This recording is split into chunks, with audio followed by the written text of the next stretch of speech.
Greetings, Mavericks and new viewers.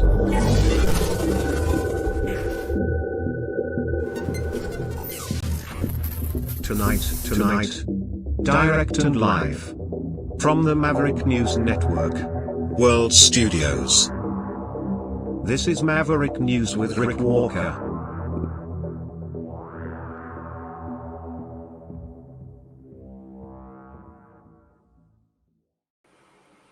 The mystery of the missing ostriches. It's the story that just won't go away. Welcome back to the Maverick News Channel. Thank you, everyone, for joining us here tonight. And welcome, as always, Maverick family, our regulars. Where would we be without you? Well, we've got another destination date with the ostriches, but some of them appear to be missing. And we'll dig into that tonight. And just like last night, I am unexpectedly going back to the phones. And we'll do that right near the beginning of the program tonight to give you guys an opportunity to engage in the conversation and take this journey together as we investigate the mystery of the missing ostriches from the Universal Ostrich Farm in British Columbia, Canada. The front line of this current skirmish, if you will, or battle, in whatever war this is that we seem to be in the middle of. Certainly some sort of an information war. And it's a battle for the truth. Tonight, hopefully, we get you a little closer to that as we dig in and share actual facts with you. Stay with me. It all begins on the other side of this.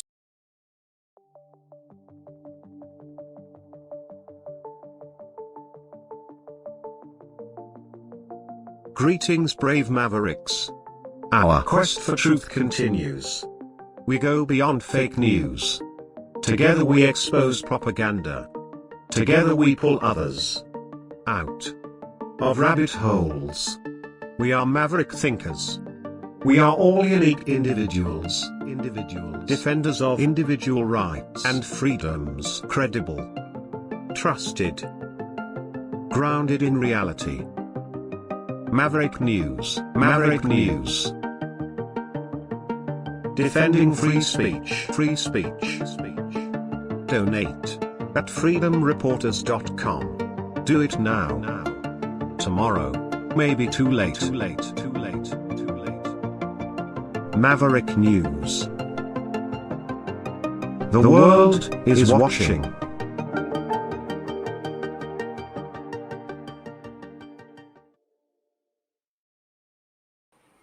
All right, we're back. Let's start getting into this, and this is really where I'm going. I'm going to check my microphone here tonight as well to make sure that the I don't think we've got the right audio up.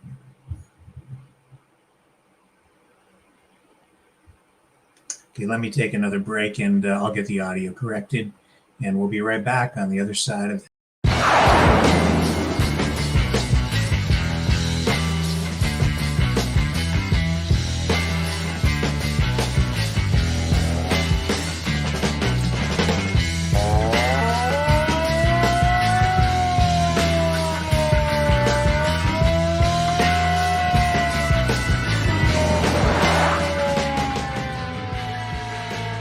Maverick News.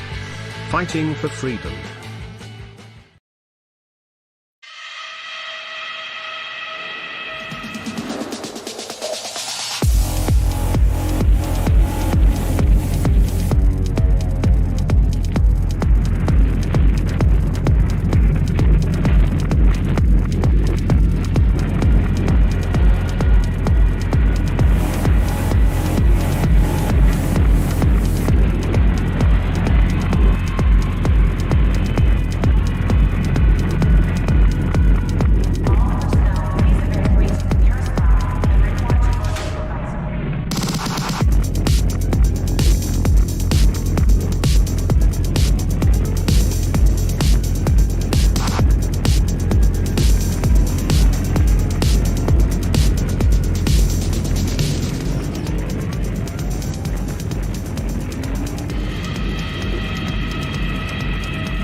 Maverick News. The world is watching. Okay, we have the audio fixed, I believe, and we even have a caller on the line already. So let's not delay that. We'll get to our first caller of the night. Hello. Who's on the line with us? It's Rimby John, boots on the ground, Western Alberta. How are you, sir? Well, I'm okay. Welcome back to the program. Well, thank you. My business meeting was delayed, so I'm able to call in and help you out. Oh, well, that's cool. So, yeah, we had spoken a little earlier, and I kind of briefed you a little bit on what I'd been uncovering, and hopefully we get some other callers on the line here with us tonight as well. So, yeah, let's just backtrack a little bit in case people don't know what this is about. This is the Universal Ostrich Farm story out in Edgewood, BC. Big protest going on out there. Well, not big, but 60 people maybe. I'm not sure exactly how many are there today, protesting the government-ordered cull of approximately 398 ostriches after a bird flu outbreak on the farm back in December. Court challenge delayed the cull. The farm owners say they're arguing that the birds have developed natural immunity, herd immunity to bird flu. That's their claim. No scientific proof of that. And the court rejected that, saying that there wasn't evidence to fully support that. And here we go with this protest. But there's another layer to this, which is really being ignored by, as you know, John, most of the media. In fact, I don't think any mainstream media touching on this, and very little independent media touching on this. And that is the research that the farm has been conducting. It's been acknowledged that the farm was turned into basically a bio lab or a bio research facility in 2020 when the pandemic hit, and they started doing research into COVID. But the focus through the media has been almost exclusively on the bird flu outbreak and whether these birds should be tested for bird flu and therefore not culled if they're still alive. 69 of these birds died. 2 were tested, 23 samples taken in total, and it's controversial. A lot of money has been raised through donations as a result of the protest to support the farmers, and there are many layers to this. But the most important layer that we're focusing on tonight is missing birds and the research component to this. And this is something that is raising some very serious questions. I'm calling this kind of an emergency broadcast because this is information that I think every family needs to know about. We all need to be asking serious questions after I share this information with everyone tonight. Information that you're not really going to find, I don't think, in many other places, if anywhere else. Some other independent researchers out there uncovering some of this. But we've been talking about this now, John, for 2-3 weeks? And I didn't even want to touch on this story, but here we go again. And I'm going to share this information with everybody tonight because this is, I think it's vital. It really is an issue of security and health. And I think it is really that serious. I think a serious investigation maybe needs to take place out on that farm. Are you ready to get into this with me? Yeah, absolutely, Rick. And I want to say on behalf of a lot of people, really, really appreciate your Peter Falk Colombo, your investigative instinct in you. And I know you're going to take a lot of heat for it because I think you're the only guy in Canada and North America that's really properly reporting on this. I'm not a fan of CBC, but they did a couple of reports that touched a little bit into what you're talking about. But other than that, you're the only one looking for the truth. Yeah, so we know that the farm, and you're showing your age, by the way, talking about Columbo, just like me. That's an old TV show. Anyway, we know that the farm has on site right now about 398 living birds, right? Correct. Okay. They had 400 or so they said, approximately. But 2 of the birds they allege were shot by person or persons unknown. Again, correct? Well, they had 500 originally, didn't they? That's And then the they point. lost 69. That's the point. This is what we were talking about earlier. They have, but they've been talking about 400. They're not even mentioning the other number. That's the point. It's not 400 birds that we need to be asking about. It's 500. 500 birds. The reason it's 500, and you just hit the nail on the head because we discussed this earlier in a previous conversation today. 500. We know now from court documents that we've seen and other media that I've been able to uncover that there are references by the farm owners and others to 500 birds being on that farm, dating back all the way to like 2020 and even into, well, the important date is like 2020. So we know they had 500 birds as of 2020. Fair? Fair ball. Okay. The reason we know that is because the farm owners themselves made reference to this. Let me see if I can find the specific references to it. I've got so many tabs open here. Okay, so here is a document, and this stuff also not just uncovered by me, but also by some others. And one of the people that's done some excellent work on this is David Dixon. He's he's done international cybersecurity. He's got a lot of experience as an investigator, like a real police investigator. And I believe he's retired now, but he's been digging into some of this as well. And he has confirmed some of the information that I'm going to share with you here tonight as well. So you might want to go check out his work. And here I'm going to show you these documents.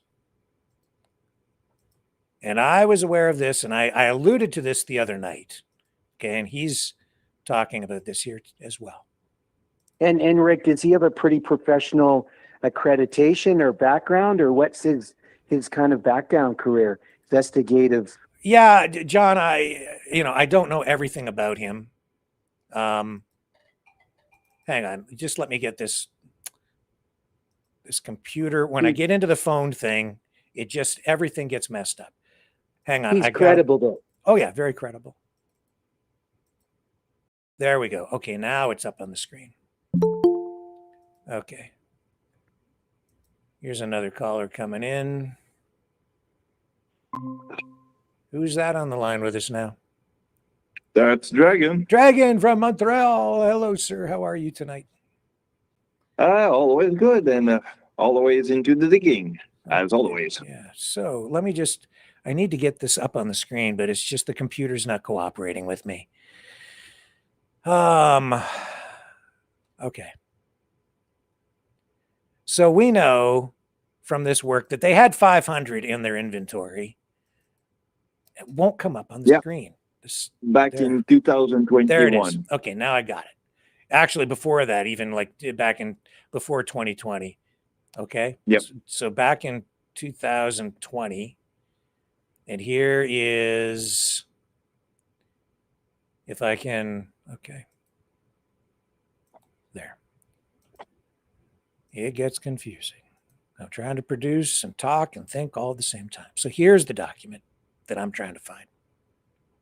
And this is a reference from YouTube, 21st of February, even 2023. So as recently as 2023, they had almost 500 breeders on their farm. And this is from farm owner Karen Esperson, co-owner. So she makes a direct reference to 500 breeders. Okay. And that's how many they had back in 2023.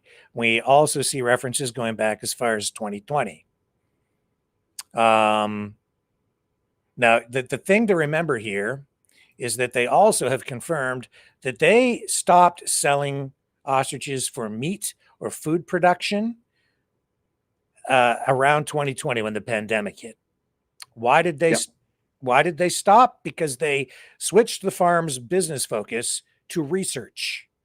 And at that time, we know from the interview that I did directly with Karen myself, this is her telling us in the interview with us that they were injecting the birds with COVID antigen, a synthetically engineered, and I know this because this is what the scientists that they say they were working with in the professor in Japan that they had teamed up with to conduct this research into COVID when the pandemic broke and they couldn't get their birds to market because of problems with the slaughterhouses. So they went into research instead. The researcher, this guy in Japan, developed this, created from digital information from government sources, this synthetic COVID antigen. And they started injecting the birds, all of their hens. Karen confirmed this in our interview, injecting all of their hens with this in 2020 in order to conduct this research. You guys remember me saying all of that and laying all this out, right? Yep. Yeah, absolutely. Okay. All right. So now we see that they had 500 breeders on the farm, so at least 500 ostriches in 2023. And they're talking here also about the research. This is Katie, the daughter of Karen, posting on Elon Musk's Twitter account. You need to contact my mom about ostrich antibodies. And this is in 2022, and how they are neutralizing all these viruses, making reference to more than just COVID. No government is listening. They all have scientist backing and data. Universal Ostrich from British Columbia puts her phone number right on there. This was May 9th of 2022. So this is making reference to the research they're doing. And there have been other references to not just COVID research, but apparently research into other kinds of viruses as well. Now, Karen confirmed it's COVID. The scientist in Japan doing other work. Katie's now saying that they, not just COVID, but all these viruses that they're neutralizing with this research, whatever they're doing. And we know that the only way that this can be done is by injecting the birds with viral antigens. And the reason they do that is because when you inject the bird, just like a vaccine, it stimulates the immune system to produce the antibodies specific to whatever virus it is that you're trying to combat. That's the way the science works. It's the only way that you can do it. You can't, the birds would not produce like antibodies to something like COVID unless they had been exposed to COVID or some sort of an antigen. Because you don't go around, like, we didn't produce antibodies in our bodies before COVID became a thing because it didn't exist before. So your body didn't just produce antibodies. It produces antibodies when you're exposed to the virus or an antigen. So they were injecting these birds. That's how they were doing it. We know that. She confirmed it. She talks about it in the interview. But they had 500 birds on the farm. In 2020, they started injecting the birds. Everybody with me? Yep. Absolutely. Okay. Now they're running a biolab. It's an open air biolab. There's a whole layer of controversy and a lot of questions surrounding the biosecurity that may or may not have been in place at the farm. We'll get into that a little bit maybe later. But the bigger thing here is once you start treating your animals like lab animals, lab rats or lab ostriches or lab rabbits or whatever they are, they're lab animals. Now, protocol says that you do not then take those animals and put those into a food chain, right? Yep. Okay. Correct. Absolutely. So you like, I don't know about you, but I'm not into eating lab animals that have been injected with whatever.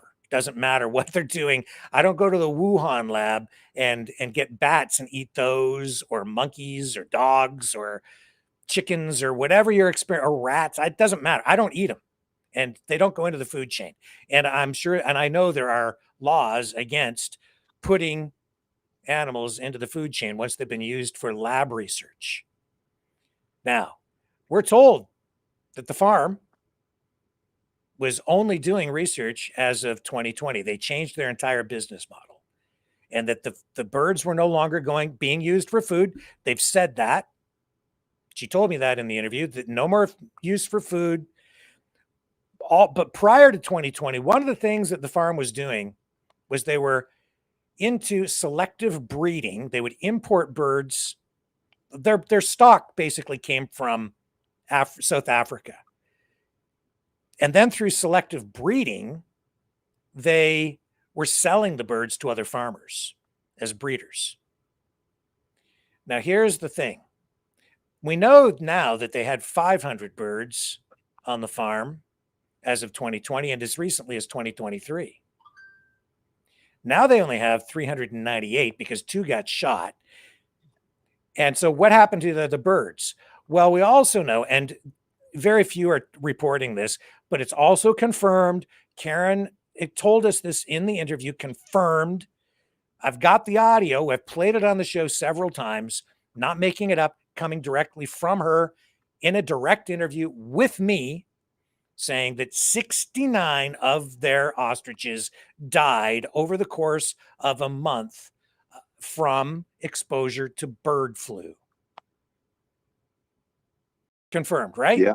Okay. And I'm not the only one who said that. A few others have acknowledged it. Karen, openly and to her credit, being quite honest about it, said so in the interview. Some people don't want me to say it for whatever reason, but it's true. It's just a fact. 69 of the birds died.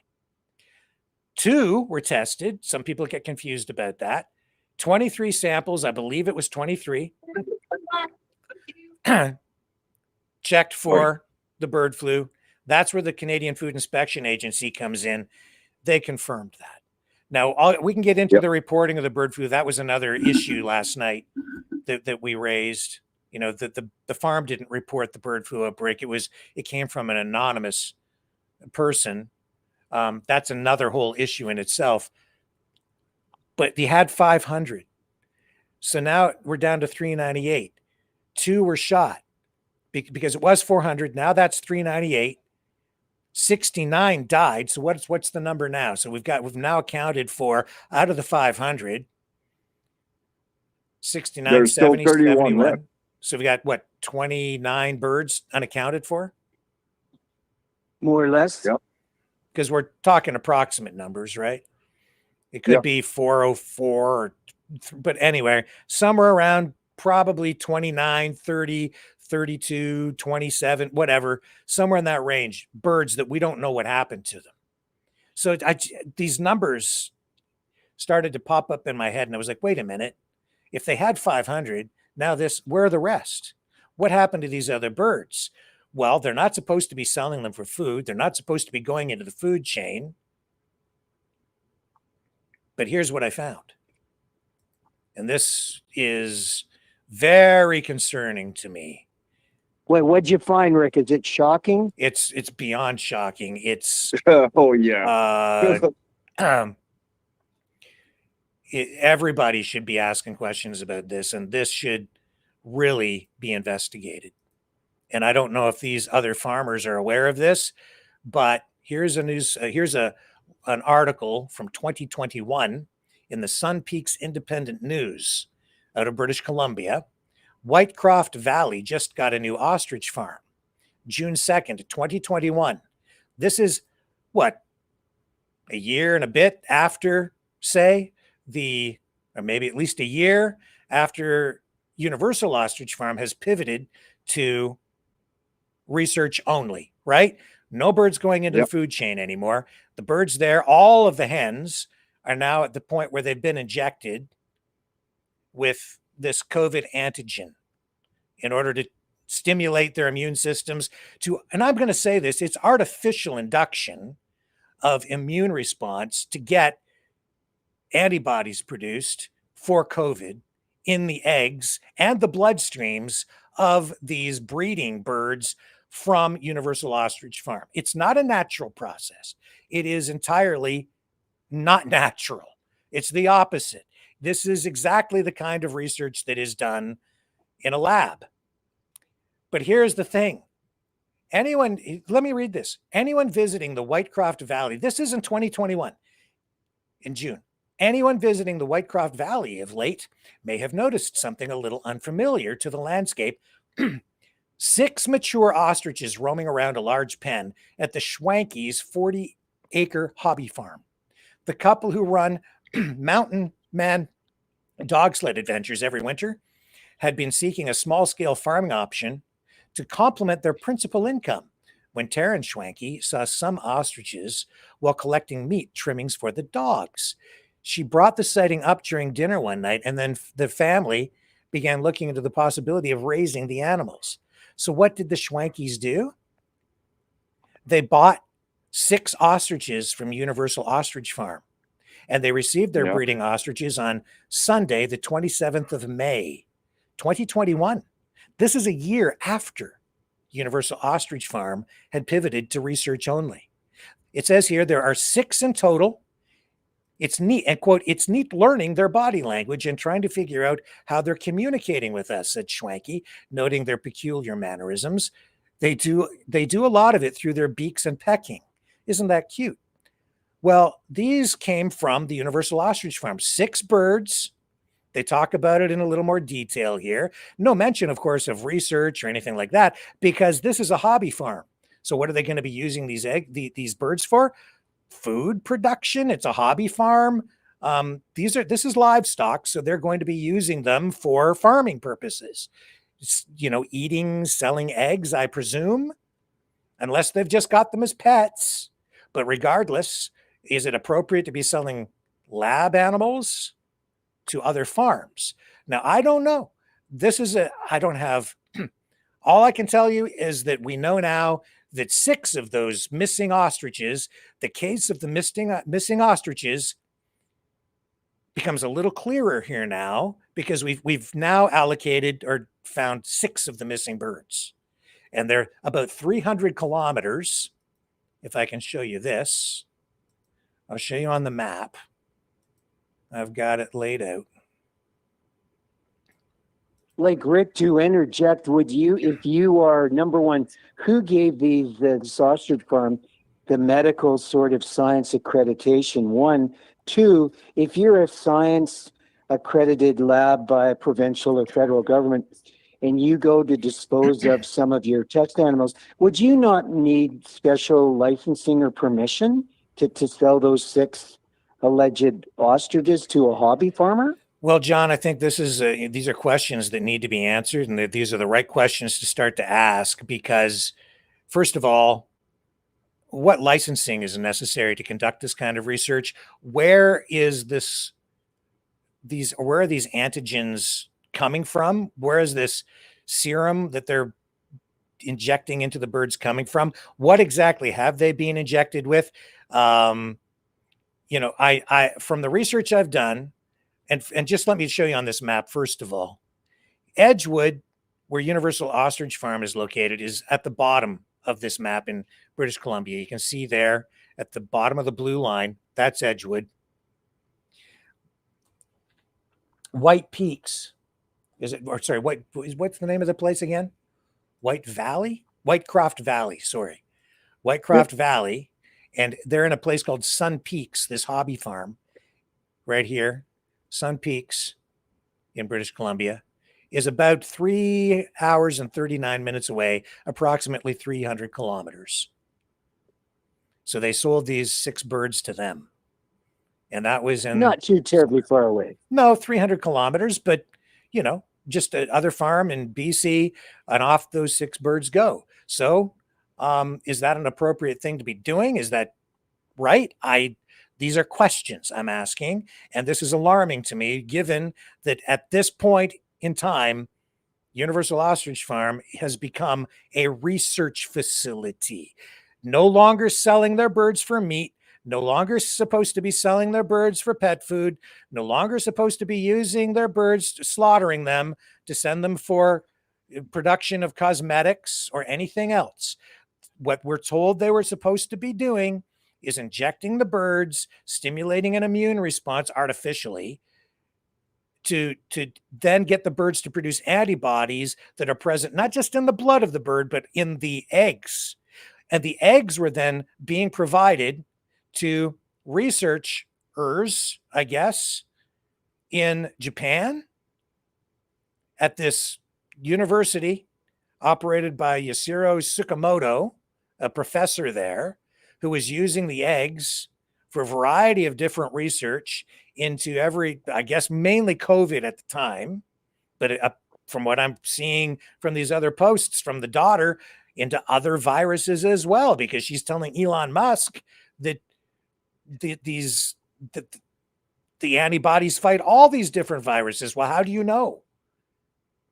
And what were you doing to anyway? That's a whole other thing. Well, Rick, a quick question. These hobby farmers, did they have any idea they were possibly allegedly buying the research animals? Number one. And number two, were those alleged 6 ostriches, were they already infected or their eggs with this injection? John, these are all questions. And on the article from talking about that little hobby farm 300 kilometers away, there's no reference to anything about research. So I don't know if these farmers were even aware that the birds they were buying were coming from basically an open air biolab. I don't know. You trying to get those people on the show, maybe, Rick? I'm going to try to get a hold of them, yes. Now, I just don't know, John. So we'll see. I haven't been able to get a hold of them yet. But this is like factual. This is a real thing. They absolutely bought those birds. It's confirmed. You can see in the article that that's a picture that the farmer himself or the farmers themselves took from their farm and provided the picture of those 6 birds. But this isn't even the end of it tonight. There's more. Okay, so now we've got, so we still have about, how many birds do we have missing now? 25? 25 or 25-ish. I'd say about 31 max. Yeah, so somewhere in that range. We don't know where these other birds have gone. Were they slaughtered? 6 were sold, Dragon. 6 were sold out of the 30. Takes you down to what? 24 missing? Yeah. Something around that, yeah. But if you count into, roughly, you can go to 30 max. Even Rick, Dragon, if 1 or 2 birds is missing, it's 1 or 2 too many. Needs to be a full investigation on that. Yeah, and I know they've got them all named, apparently. I don't know how many people have like 400 pets of anything, but they're telling people basically at the farm and the protesters who are out there trying to stop the cull because all the birds got infected with avian flu, H5N1, which is really serious.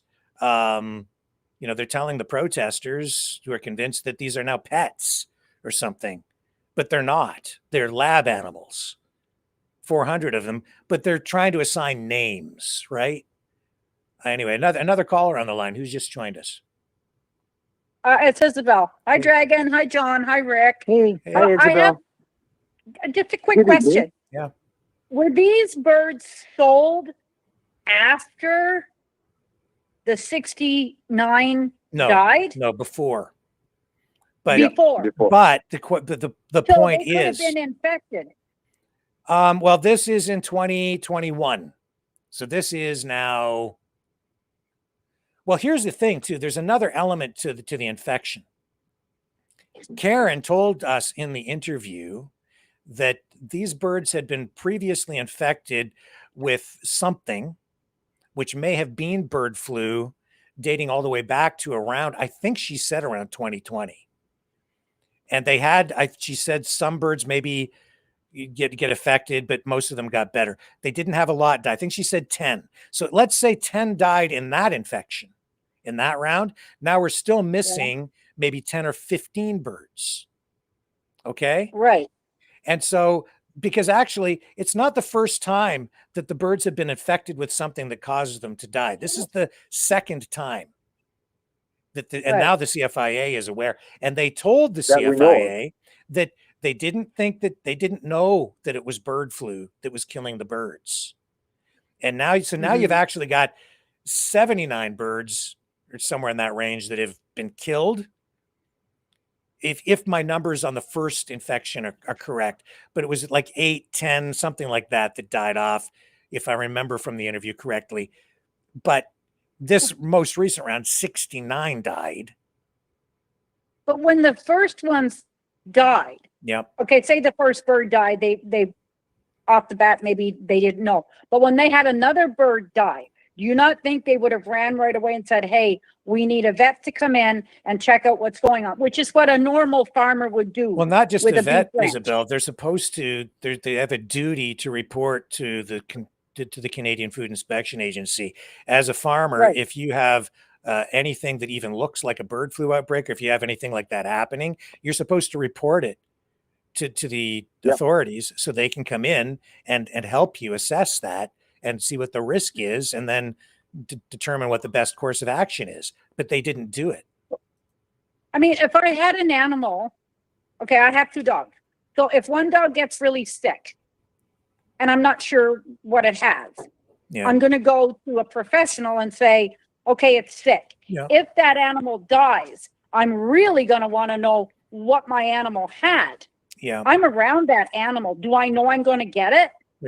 But they kind of fluffed over it. It's like, well, we didn't know. Well, if one animal on your farm dies, you need to go and find out why. If you're so protective of the rest of your herd or flock. They didn't. They were covering it. And now these other people could have bought infected animals, well, lab animals. Well, it's not even, they didn't even know. It's not that they're infected. It's that they've been injected. And when they're injecting the birds, it doesn't mean you get infected, because when they inject, they're injecting a pseudovirus, a synthetically engineered or an organic. Now they're saying it's synthetic. That's what the scientist in Japan says. Although Katie or Karen have referred to it as a dead virus. The point is, it's not supposed to be infectious. It's like a vaccine. You inject it and it doesn't make you sick with the disease, but it does stimulate the immune system to produce the antibodies to fight off the disease. That's how a vaccine works.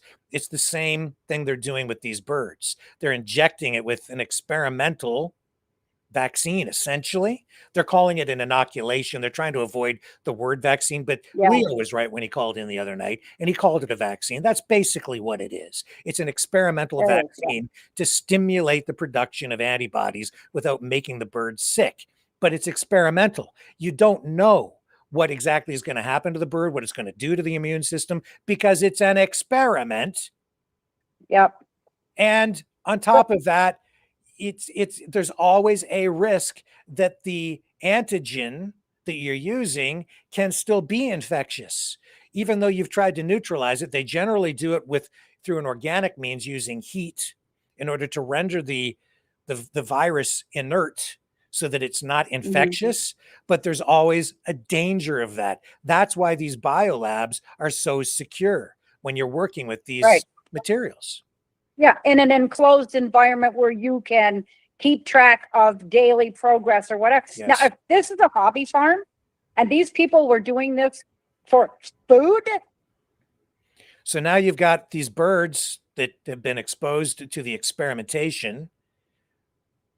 Many of them, well, all of the hens injected and they're selling some of these birds to other farms, or at least to this farm, after they've started the experiment. So, and she said, and not just me, she has said in other interviews, Karen, that they did all of their hens, not some, all of them. Yes, because they were selling the eggs. Now, if a farmer gets these and they say have so many roosters and so many hens, and they have the eggs and these hens are already been injected, the offspring, who they think is going to be healthy. Who the hell knows, Isabel? I don't know what you get. A Frankenbird? I don't know. Yeah, this is a Frankenbird, all right. I don't know. Oh my God. It's an experiment. And I don't want to be... And if the farmer doesn't know, and they bought these birds, now you're eating an egg, which maybe Karen and Katie think is like super healthy, because now it's just full of all these antibodies that were produced by injecting these birds with this stuff. And now you're feeding that to you're eating it, you're feeding it to your kids or whatever. Or maybe to other people. And this farmer, it's a hobby farm. So they're probably selling these eggs to people in the community there. Well, Rick, were those eggs ever tested? Are they? Were the eggs ever tested? Well, this is the thing, John. There's no, I don't know. We don't know. Well, all we know is the birds went there. Web Jam's got on here. Some clan mothers showed up today, I guess, at the farm in a Tesla truck or something. So there are obviously more supporters rolling in. Yes. For when you get Indigenous clan mothers involved, that's not a good. Well, that's really nice, isn't it? And everybody can go do their prayer circle, but I'm trying to alert people. That's why it says emergency bird broadcast on the thumbnail tonight. You need to know this. This is not about feeling good. It's not about unity. It's not about, oh, stop listening to all these other people because they're just being divisive. You know what? I don't care at this point. I'm doing my job as a journalist. It's not about liberalism or conservatives or, it's not about any of the politics. It's about safety. It's about biosecurity. It's about people potentially being sick, being exposed to things that they're not aware of. This is dangerous. So do you remember they were protesting about the pandemic? Well, what do we got now? An ostrich demic. Well, it's Ostrich Gate. And like Rick, I think you've stumbled on a Chernobyl, I'm not 3 Mile Island. I've got more. This is, oh man, I've got this more. is big. There's more? I found something for you. Oh my God. There's more. Oh my God. I didn't ever want to cover this story. I didn't want to touch it. I was like, I don't want to do this stupid ostrich story because it's just too emotional for people. I've had enough. And it just keeps coming back full circle to me. Like the story won't leave me alone. So here's the thing. All right. I've got more. Let me just cue this up here. I've got to find it for you. Oh my God. It just, Rick, it's the bad date that won't go away, man. Oh, John. No, let Rick open the flood. Belts on for this ride. Let Rick open the bands for the flood, please. Yeah, well, you guys comment while I get this next stuff queued up here. This just blows my mind. It's just getting weird. Well, it's a shit show. I'm just gonna tell that. I don't want to cue the punch because I want Rick to give the punch to everyone because this one. Oh, this one. Oh my God. Okay. 2023, right? Yeah, I did talk to you a little bit. This is March of last year. This is just going to blow your mind, guys. That's it. That's the one. All right. So again, not supposed to be selling this stuff for food, not in the food chain at all. That's what we were told. They love these things like pets, even though they're lab animals. Now it's all research, all experimentation at the farm, right? Right. Yeah. Okay. Now, here we go. This is Karen Esperson, co-owner of the farm, March 28th of last year. This is what she posts. I believe this is Facebook. It is Easter time, and we've had a jump start on the laying season this year. We normally do not get a lot of eggs laid until the end of April. The birds must be happy and are blessing us. We are selling ostrich eggs for eating for a short time only, $25 each. One ostrich egg is the same as 24 chicken eggs and lower in cholesterol than chicken eggs. A little sweeter, but really fluffy to cook with. Great for omelets, baking, or painting for Easter. Call the owners of the ostrich farm, Karen or Dave. It takes 1 hour to hard boil an ostrich egg. Fun fact. Oh my God. Yummy. Yummy.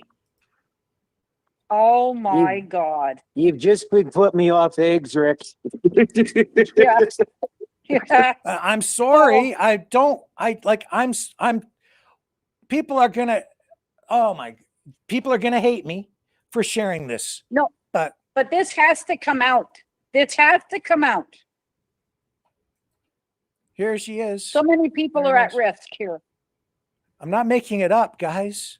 Well, Isabel, the entire Canadian food system, possibly, not just in BC. Yeah. This thing can go Canada-wide, and then it can dip down into the U.S. Exactly. Yeah. How many people start their kid? I know I did when my son was like 9 months old. He ate like a horse. Eating eggs. Oh my Yeah. God. How many farms around the ostrich farm did bought some of them for the Yeah. organ for the thing?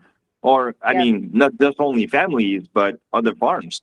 So I Yeah. mean, that just opened a whole flood of questioning, and we need some answers, I think. Yeah. This has to go. The Main Street media has to catch this. And somebody like the one, what is the one that's investing in it? CFI? Yeah. CFIA. They need Yeah. to be informed of this. Yeah. Listen, going to take a quick break. We're going to come back on the other side. You guys can continue the conversation. So don't go away. Stay on the line because I got more.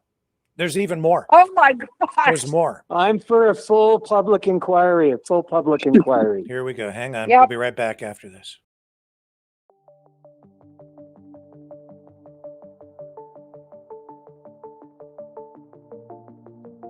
Greetings, brave Mavericks. Our quest for truth continues. We go beyond fake news. Together we expose propaganda. Together we pull others out of rabbit holes. We are maverick thinkers. We are all unique individuals, defenders of individual rights and freedoms, credible, trusted, grounded in reality. Maverick News, defending free speech, Donate at freedomreporters.com. Do it now. Tomorrow may be too late. Maverick News. The world is watching.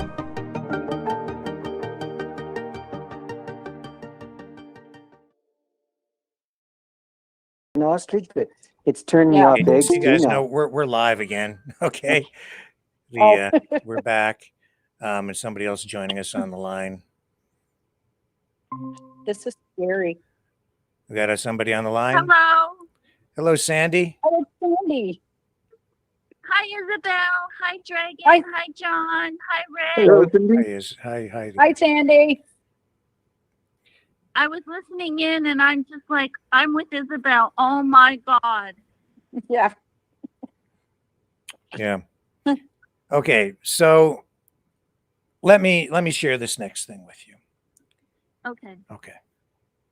If you're doing research, guys, and you have any kind of a research facility, especially this kind of research, we know that it's supposed to be at least my research indicates that it should be biosecurity level 2 at a minimum, probably BSL 3 more likely to handle this kind of material, maybe even more strict protocols than that.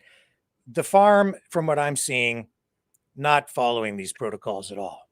But that's just my observation from afar. Now, here's the thing. We know from other programs we've done, other research material we've showed here, that these viruses, whether it's, we know COVID can be present in feces, right? Human and animal feces. We also know that bird flu can be present in feces and can linger for weeks or months, depending on the temperature. We also know that governments began testing sewer water for the presence of COVID during the pandemic to monitor COVID levels in general terms for various communities. So we know that was going on. So we know that it is in biological waste product, right? Right. So Yep. this is also incredibly alarming to me and just raises a lot of very serious questions. I'm going to show you something, and I don't want you to get grossed out. Viewer discretion advised. Not going to show you a picture, but just the information alone is just unbelievable. So here we are, April 12th of last year, 2024. Karen Esperson posting, just reminding everyone that we have the Ostrich SHIT manure, $35 a large bobcat scoop, and great for gardening, trees, and plants. And where you need to give back good nutrients to your soil, we have your problem solved. We also have some mulch bales, and then the phone number and how to contact them. They were selling the ostrich crap from from their open air bio lab to people to take home. Oh. And put in your garden. Yeah. Do you think that meets any biosecurity protocols at all? No. Oh my God. I have a question. Does anyone know if, say, at the Wuhan lab, they were selling manure from like their lab rats or monkeys? It was apparently this stuff came from a bat. How about bat guano? Anybody want some bat guano from Wuhan? No. Oh my God. I don't think so. No. Well, guys, Rick, this calls for a full federal and provincial public inquiry. I mean, really. This doesn't even touch on the bird flu stuff. This is all their research, and they may have, and because we've seen references to bird flu, avian flu research that was being conducted by the professor in Japan, who is directly connected to Universal Ostrich Farm. Yeah. I have a question. Are you sure that the only thing you were injecting these birds with was the COVID antigen? What is the one that's in there? Sorry, what's that? Isabel, I can't hear you. No, that wasn't me. Oh, I don't know who that was then. Me. Questions, comments? I got one question. Yeah. How many of those how many of the infringement that they have? I mean, there's so many stuff that they have infringed into what you call anyway, yeah, you got my point. I think it's I'm just baffled, man. Can you imagine in the ecosystem how much of this stuff they've sold? Don't know. I don't know, Isabel. These are really serious questions. If they were conducting research like this, did they have the proper permits? Were they violating any rules? What happened to these other birds? Where are they? Have any of these birds entered the food chain? What about these eggs that they apparently were selling to people? People encouraged to come there and buy these eggs at Easter to take home to feed to their families. So people coming there to buy these eggs as of last year, taking them home, hard boiling them or preparing them in other fluffy omelets or whatever to feed to their kids from the open air Universal Ostrich Farm Bio Lab. And they have no idea what happens to that antigen when that egg is boiled. We don't know. This is all Good experimental. point, Isabel. Holy crap. I don't know. I don't think they. Isabel. How can anybody know? That's what I mean. They don't know. I'll tell you this. If this is science, I'm not sure I want this science because they keep saying this is our science and the government isn't recognizing our science. Yeah, well, this isn't, the kind of science that's normally practiced at, say, a university or a research institution. This is their science. I don't know how Oh, valid it here's is. one for you. Where's the estrogen coming from? Japan? I don't know, Sandy. This is the thing. It seems like apparent from what I've been able to gather from the interview that I did with Karen, and I think she was, being sort of honest, but maybe not entirely transparent. Like, I don't think she shared everything with me. I think that's part of the issue here, is that some information just hasn't been shared. But what I understand is when the pandemic hit, there were restrictions on what could be imported, exported. So the researcher, Dr. Tsukamoto in Japan, got the digital information or the blueprint on the COVID virus from a government source, maybe in Japan. He was then able to create a digital synthetic pseudovirus using that information. But they were not able to get the antigen directly from Japan at the time. That's why they started to work with a lab that they referred to in Quebec. And it looks like they may have been getting, and this is a question, and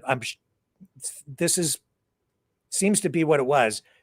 This company, a private company in Quebec, a lab, was producing this for them there. And they were getting it from the Quebec lab.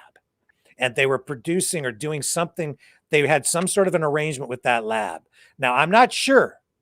This is a question. Were they getting it from Quebec? It looks like they couldn't get it directly from Japan. Or were they getting it from the Canadian government or some other government source here? I don't know. This is a question that needs to be investigated, and we don't have clarity on it. But like, where do you get a synthetic COVID or even an organic COVID antigen to inject for research purposes? Like, I can't get it. I can't order it on Amazon, right? No. To conduct this research in my backyard. No. And is it appropriate for anybody to be doing this in their backyard? No. Well, so you need permits, man. You need like a proper facility. You need to follow the rules. And if you're not, you're putting people's in danger.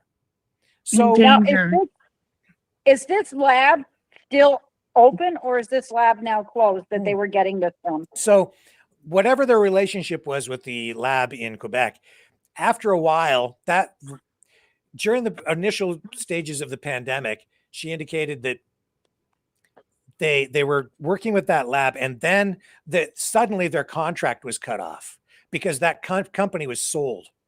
And then the new owners just ended the contract with them. So Karen spun up this story saying that they think it's like the government trying to shut down their research because they're protecting big pharma or whatever, right? But I'm not so sure that's really what happened. I think the new company came in and took a look at what was going on, and for whatever reason, they're like, no, we're not doing this. So they stopped. Then they went and started working just directly with this guy in Japan, because at that point, I think that what was going on is the restrictions on travel and shipment of goods had been relaxed because we were getting through the pandemic at that point. Because remember, this is over now a 5-year period where they've been conducting this research. So they ended with the Quebec lab, had to make changes. They talked to Dr. Tsukamoto, and he's like, well, and she refers to this where they increased their activity with him. And so I think whatever they're doing, they're now working directly with him in Japan. And here's the thing. I know a lot of people out there are focusing on the Canadian government, right? Like, it's all the Canadian government. It's a government conspiracy. Yeah. No, it's not. It's not. No. Just the Canadian government. You got to look at this in a broader global context. It's not just Canada. It's not just the Canadian government. It's Canada. It's the US. It's Japan. Because when the pandemic hit, all these governments freed up a lot of money for research grants to encourage researchers in their countries and even internationally to start to conduct research. That's what was going on with the farm in BC. So I don't even know if the Canadian government was aware of what they were doing in BC. They may well have just been, I'm just asking, were they just working with this guy in Japan and not informing the CFIA or the Canadian government at all? What other relationships might they have had? We know that they set up a bunch of companies to then sell various nutraceuticals and cosmetics that were never approved by the Food and Drug Administration, never approved by Health Canada. Because why? They're being sold as cosmetics, being sold as nutraceuticals. So you don't need a drug identification number. And this way they kind of inject them into the marketplace without the need to go through the robust testing that actual pharmaceuticals are subject to. So that's why you're getting hair creams, nasal sprays, lozenges. But here's the other thing to consider. A lot of people concerned about, you know how people were worried that maybe the researchers out there, it's a conspiracy, but they're going to aerosolize, vaccines, or they're going to put it into your food. Well, folks, what do you think putting antibodies into a lozenge is all about? What do you think putting it into a nasal spray is all about? This, because they're making this claim, which I don't think is verified. And I hate to kind of even connect the dot from one to the other and call it a nasal vaccine, but that's essentially what they're selling to you through this stuff that you're sticking up your nose. They're saying that not only will it cure COVID, it'll prevent COVID.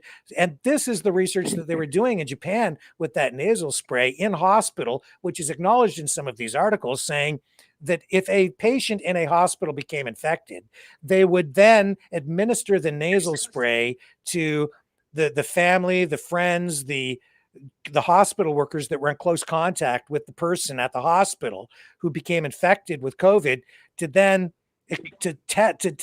monitor the people who were coming into contact with the COVID infected person to see if the nasal spray would prevent the spread of COVID. And you know what? You mentioning all that, that's what ran through my brain the other night when we were talking about this is just a merch site. But I'm like, oh my God, first you're testing the birds. Now you're putting this on the market. People don't even know what they're putting up their nose or in their hair or whatever. And really? And they're embedding or impregnating these masks, not N95 masks, by the way, but just like masks with these ostrich antibodies that are supposed to be resistant to COVID, and then you're putting them on your face. And they're saying that it neutralizes like 99.8% of all the COVID that goes through it, which again, not really proven. They don't have the empirical evidence. They don't have the scientific studies to really back that up.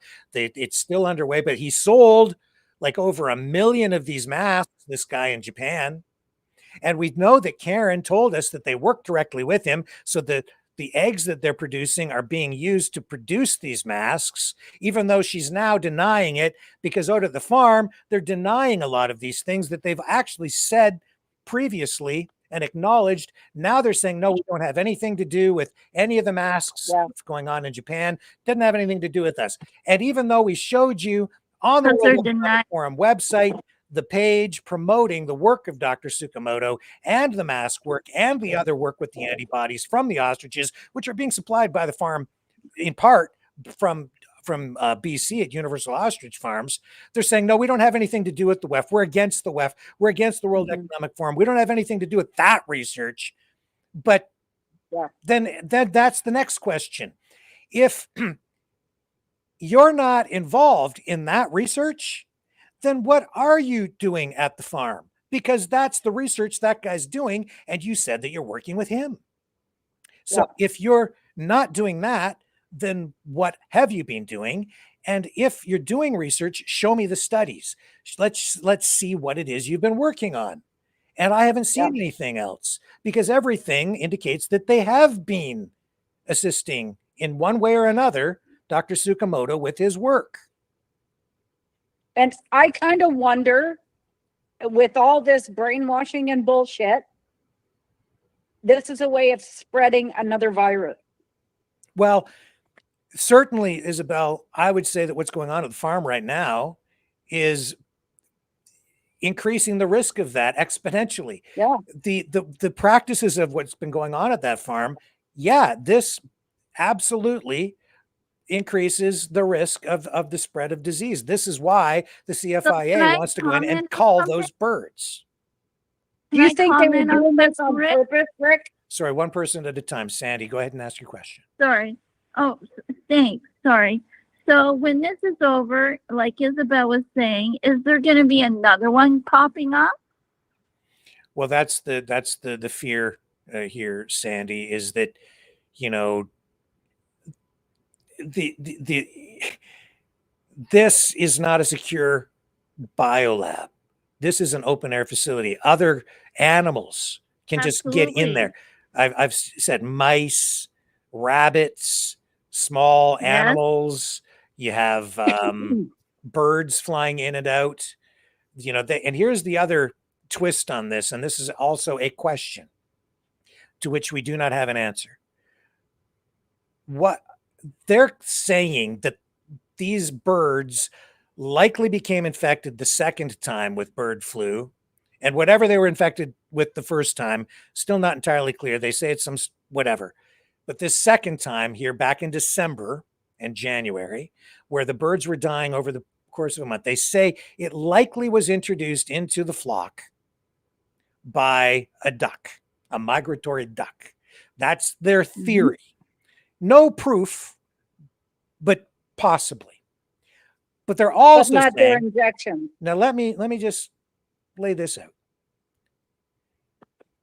They're also saying that it's only new birds that were introduced that died, which also begs the question. If there were new birds introduced, now we actually have a count much higher than 500 because they're saying they acquired new birds, and it's new birds that died. So why are they acquiring new birds when they're conducting research on birds? Why do you need new birds unless your birds are dying? And why is it that your old birds are not being affected by or they don't appear to be exhibiting symptoms, or may have been getting sick and getting better? We're not sure. But you've got 69 birds that died, and they're saying it's only the new birds. But here's the other thing that's possible. Maybe, just maybe, the birds in the pen, the old birds, infected the new birds. And maybe the birds killed the new birds. So maybe this is a question. Is it possible that because they've been injected with stuff and their immune systems are different, and because maybe they've been exposed to bird flu in the past, as was indicated, and they survived somehow, which is what makes you think that they're immune? But maybe you hit it, Rick, because we know that other research has shown that ostriches are efficient asymptomatic carriers of bird flu, meaning they can exhibit no symptoms and spread the disease. So you now bring in other birds, and these birds have been messed around with, experimented on, and they can, and you put these new birds in, and you know it can spread just by brushing up from one bird to the next with feathers. Certainly it spreads in the feces. It gets all into the soil. They're all running around in each other's crap. But maybe they got infected. I'm asking, is it possible they got infected from the older ostriches? And so that means that those older ostriches, you can't put them with other birds because they'll kill them. Yeah, because they've built up an immunity. These other ones are virgin to that. They haven't got the immunity. For sure, it would kill them. You ever hear of Typhoid Mary? Yeah. Yeah. Okay. Yeah. This is a woman who was didn't exhibit any symptoms, but was infected with typhoid, worked as a cook. Yep. And it's actually that case that led to a lot of today's modern medicine and detection of infectious diseases. And the story of Typhoid Mary was that she worked as a cook and was infecting people. What year was that? I can't remember. Anyway, it became very controversial. It was in the 18th century. Very controversial. So Typhoid Mary stored the typhoid infection in her gallbladder. Didn't exhibit symptoms, just went through life not getting sick, but carried typhoid. So everywhere she went, if she wasn't very careful, she would infect people. And so they locked Typhoid Mary down when this researcher, groundbreaking research at the time, investigating this, finally figured out, tracing the deaths, a trail of deaths back to Typhoid Mary. She carried the disease, and they figured out she's the common denominator. And they went in and they said, hey, you're responsible for all these people dying. So they in a very controversial move, and it resulted in court cases and a lot of controversy surrounding individual rights and freedoms. They locked her down for a while, and to prevent her from infecting other people. Finally, other court cases came forward. And in the case of Typhoid Mary, they ruled that she had to be set free. So they let her go and go free, but she had restrictions on what she could do for a living. But because she had trouble getting work, she secretly, under a different name, went back to work and started cooking again. And then she started, more people died as a result of that. Oh my God. And then when she finally did pass away, they did an autopsy on her, and they did, in fact, confirm that she was carrying it in her gallbladder. So, different diseases do different things, right? They react different ways. You get this H5N1 bird flu this is the thing that was disingenuous about Robert F. Kennedy's letter to the CFIA a couple of days ago. He refers to bird flu as something that's been around for what was it? I think he said over 100 years, or maybe even 200 years. It's true. It's been around for a long time, probably since the late 1800s. Okay. When it was first detected. But this variant, H5N1, this mutation, really didn't become present until 2020. Now we've got, and it's much more serious. It's much more lethal, and it rips through chickens within days and kills them all. Mortality rate among chickens, near 100%. And they bleed out internally. They get swollen brains. They get disoriented. They suffer immeasurably.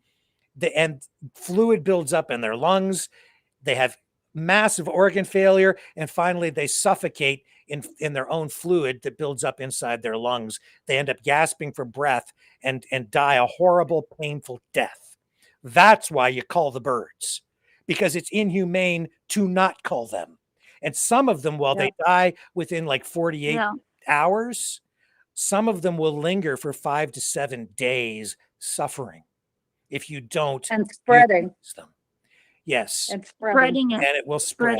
It spreads like wildfire. So while ostriches are more likely to survive, chickens, if the ostriches survive, they can carry it and not appear to be sick. And they may not be sick, but can still carry the virus. And if it spreads, it'll get to more chickens, and it'll just rip through those chickens like wildfire. And it's cruel. This is why they want to call the ostriches. Yeah. But, and I don't want to make an accusation, but I wonder if this was planned, because we know how devious some people can be. We saw that during the freedom, where they put the innocent in front while they ran in the other direction. And I am wondering, I said that to myself. I wonder if this was planned.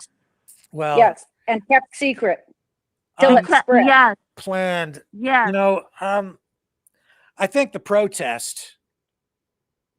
I don't think you can clearly see that there are political elements to the protest that go, beyond what this thing with the birds is. The protest isn't really about just the birds. Some of the protesters out there might think that it's just about the birds, but it isn't about the birds. It's about politics. This is about challenging the government, challenging the authority of the CFIA. It's about challenging the government on the basis of, what right does the government have to come in to tell me how to run my farm? This is a struggle or a head-to-head face-off between, government regulated farming and backyard agricultural sovereigntists, if you want to rephrase it that way, small, old-fashioned farmers, whatever, who basically people who don't want to follow the rules and want to do it their own way and don't think that these regulations should apply to them. This comes down to the kind of people who run small farming operations and sell, chickens out their back door at the local level, right? And they don't want government oversight or backyard birds, Rick. And so that's why municipalities have bylaws. You can't have chicken coops, and I'm not allowed to have a chicken coop in my backyard because I live in the city, right? It comes down to these kinds of rules. And then they'll say, well, they just don't want small farms. Well, it's not just that. It's not so much that. It's about food safety. It's illegal. Well, these things are illegal. And largely, a lot of the time, especially in rural areas, people, government officials, local politicians, even the authorities, they'll just look the other way while people sell, I don't know, whole milk or raw milk out the back door if somebody wants to buy it, even though it's completely illegal in Canada to sell it. So people get away with that all the time, but it's not really supposed to be done. This pushes it up a notch and takes it to a whole new level. And it's about challenging the CFIA and the government saying, and these very small farm operations. So this one's not small. This is actually the largest ostrich farm operation in Canada, or at least it was. And I think it may still be, even though they're down to 398 birds now. And we don't have a full inventory. That's the other issue. This is why you have government regulations.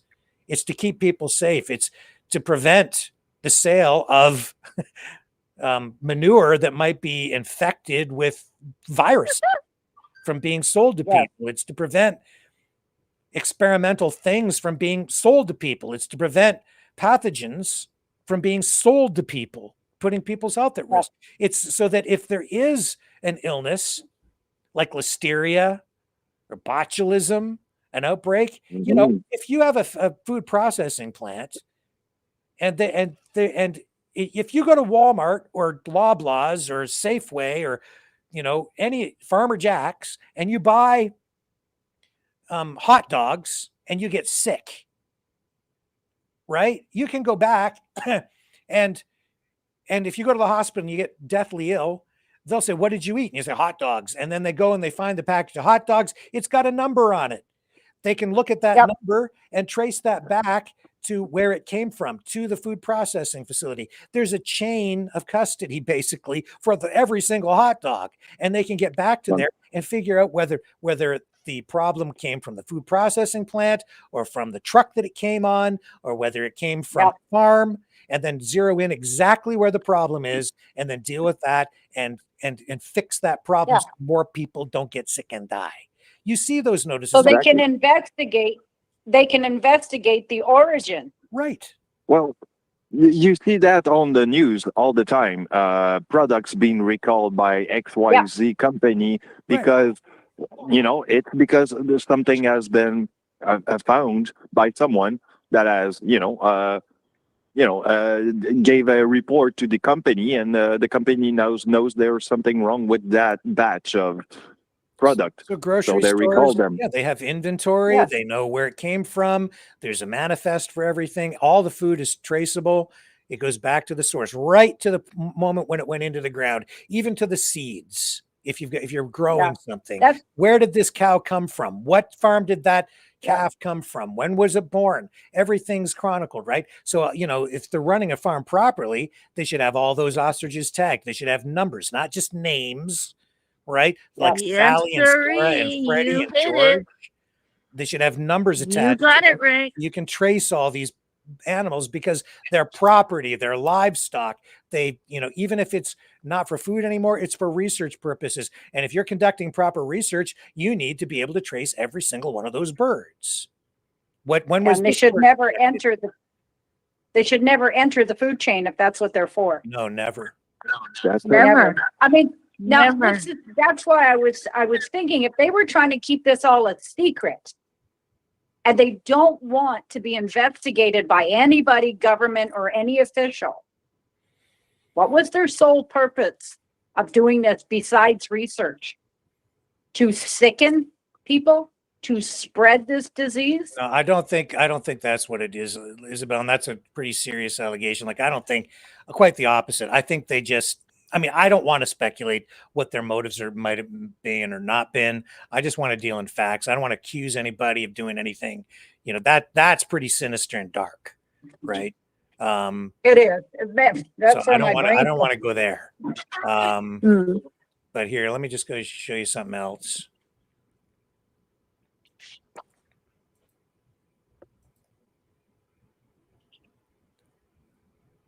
Oops. Wrong thing up on the screen again. Hang on. We'll stop presenting. Let me get it. Here we go. Okay, so I showed you that already. The $25 Easter eggs. Yep. Yeah. Yeah, hang on. This is the one I need to get up. If it'll come up. There it goes. Okay. So yeah, they now here's the next thing. Not just things you eat, but also things like the cosmetics, okay? Yeah. So here, this is June of 2022, and one of their companies, ONU, that's one of the companies that they were running or associated with, promoting. This was so exciting, finishing our complete ostrich oil product line that deliver results to helping people with serious skin problems. We have been going strong ever since. And this is 2022. The original post here from 2018 promoting these. I guess they're like, its mosquitoes are in abundance. ONU body care foot balm is not only great for dry, cracked feet, but is great as a natural afterbite. But this is 2022. They're still selling this stuff. So then that's the question is this just old stock from 2018 that they're selling in 2022, or were they still producing this stuff in 2022, producing new product? Wow. So, oh my God. No, it like, and they're saying that they were not, slaughtering the birds anymore. So how were they producing it if they weren't killing the birds? Meanwhile, they're trying to sell this protest to people as something where they're basically saving pets. Sarah, and what was the name of the other one that they allegedly said was shot? Or said was allegedly shot 2 days ago? Sarah, and the other one, I don't know. Yeah, they had a name for it. They gave it a name.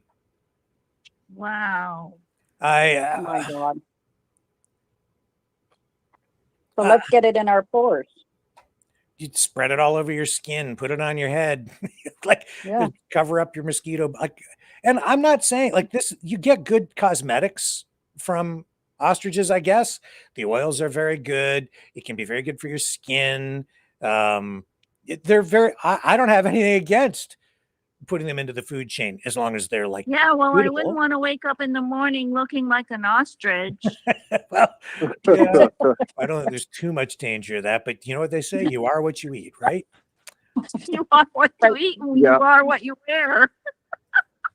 You start sprouting feathers. These are very, very serious questions. I'm not making it up. Okay. Serious. But a lot of these other streamers, PR people, whatever, like, first of all, they're denying a lot of this now out at the farm. They're saying, no, we're not doing any of that. No, we're not selling. We're not selling any of this. We didn't sell any of that. No, we weren't injecting anything. I ran that clip of Jim Kerr just from the other day saying exactly that, right? I could cue it up again in a little while. It'll take me a few minutes to find it. But yeah, he's saying no, but she's saying yes. Yeah, she said in her interview, yeah, we absolutely were injecting these birds with needles, with these antigens. I wonder when last time was they were injected. Hard for me to know, but it's been going on since 2020. It's 2025. Yeah. It's not like a one-time thing. You have to do it because the immune system has to be re-stimulated to continue the antibody production. Right. And where do they store this antigen? There's another very important question. Like, we don't know how to store it. We don't know what protocols they've been. So if somebody was if somebody was to get in and get that antigen that doesn't belong to the group, that could be a big problem. Yeah, I mean, you need to keep that stuff secure for sure. Locked up. No, you don't want anybody else to get a hold of it. And I mean, they're willy-nilly injecting, so I don't think their protocol would be too secure. Yeah. My question is, how would they store it? Yeah. The other interesting thing about this is, just again, and this also refers to the numbers of birds. I'll bring this article up. This also from 2021. And this is also about the mindset, the anti-government mindset of the farmers. BC Ostrich from developing antibodies that could put an end to coronavirus. These guys, right here, in this article, this one's from another local newspaper out there, the North Shore News. This is from August 12th of 2021. And, you know, a lot of the people who don't trust government, period, right? When the wildfires burst, a few people refused to leave. So back in 2021, that's what happened. And who was at the center of that? Universal Ostrich Farm, Karen Esperson, right here. Universal Ostrich Farm in Edgewood gained public attention when the owners refused to evacuate in the face of the Michaud Creek wildfire last month. Not only did they stay, but the farm became a refuge for numerous other livestock that people dropped off as they left the area. So now here's the thing. Sirree. All right. So they're refusing to leave.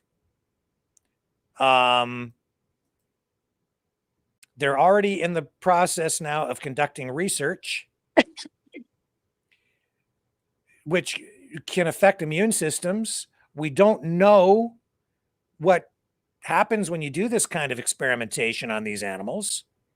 And they've allowed other people from the whole area to bring their animals to their open air biolab in 2021 so that they could keep them there in the pen, I guess, in the enclosed area when the wildfire was coming, because the other people all fled the fire. So they brought all their animals to the biolab farm to be cared for while they left, because the Espersons, or Karen Esperson and her family, whatever, they stayed. Oh, and fucking then shit.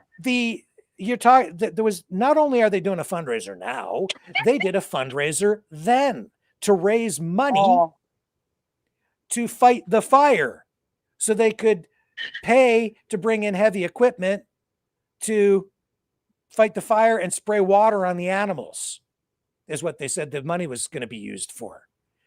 Now, why would they refuse to leave?